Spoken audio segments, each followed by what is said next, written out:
Niba ufite ikibazo cy'ise ntuhangayike kuko twakuboneye umuti uzagufasha ukavanaho ise ntuzibuke ko wigeze unayirwara. Kurikira iki kiganiro kugira ngo umenye uko ugiye kwivura ise.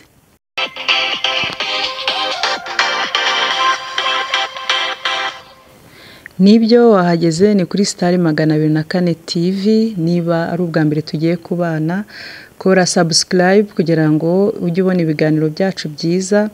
Kandi niba dusanganwe ikaze cyane, ukomeze usharinga ibiganiro byacu, ukomeze udukunde.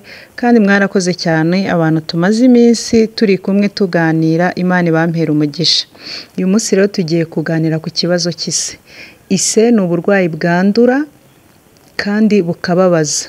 Akenshi iyo umuntu arwaye ise agira ipfunwe mu bandi, hakaba hari imyenda adashobora kwambara, cyangwa se niba ise yaba yaramuje mu maso ugasanga bimuteye ikibazo, ariko wihangayika. Uyu munsi nkuzaniye umuti ukuvura ise, ubundi ukagenda ukabwubwa neza. Mbere na mbere rero ise ubanza umenye ko ari indwara yandura, yandurira cyane mu gutizanya imyenda. Iyo wambaye umwenda w'umuntu warwaye ise, ufite ibyago byinshi byo kuba nawe warwara ise. Ariko uyu munsi uramenya neza ukuntu ugiye kwivura. Ikindi uhagarike kwambarana n'abantu bose ubonye, kuko akenshi indwara z'uruhu zikunda kwandurira muri ubwo buryo.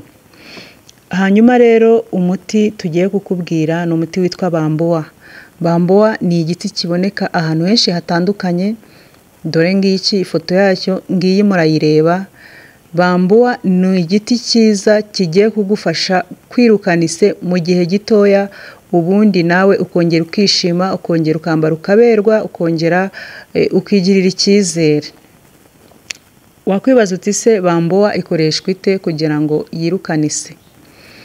Urayifata ukayisoroma ariya mababi yayo, hanyuma urabanza ukoga, ukitunganya, ugakora isuku neza, kuko no mu bintu bizagufasha gukira ise, isuku ni iya mbere. Ugomba kugira isuku, haba ku myenda wambara ukayihindura, haba ku mashuka uryamira ukayahindura, ndetse yewe umubiri wawe wose ukawugirira isuku. Ubwo rero uzabanza woge, nurangiza uvugute, ufate ya mababi ya bambuwa wasoromye, uyavugutire mu kiganza, uvugute bizane amazi. Nimara kubyara amazi, uzafata ayo mazi yavuye muri bambuwa ugende uyasiga hahandi urwaye ise. Niba uyifite mu mugongo, niba uyifite mu gatuza, niba uyifite mu maso, bizaterwa n'ahantu uzaba ugiye kuvura. Niho uzagenda utsirima ukoresheje bya bikatsi bya bambuwa. Hanyuma rero bizagufasha kwirukana ise mu gihe gitoya. Nubikora uzajya ubikora 3 mu cyumweru kugira ngo ubone umusaruro wihuse. 3 mu cyumweru, ariko uwo munsi wahisemo kubikora wabikoze mu gitondo umaze koga, ukongera ukabikora nimugoroba umaze koga ugiye kuryama. Bizagufasha kugira umusaruro mwiza, bizatuma ukira vuba. Nukoresha ubu buryo ntabwo bizamara igihe kinini utarakira ise. Hanyuma rero nurangiza gukira ise, ubwo uzakomeza isuku yawe ya buri munsi nk'uko usanzwe uyikora, ariko uzaba watandukanye n'ikibazo cy'ise. Mwakoze kubana natwe, Imana ibahe umugisha.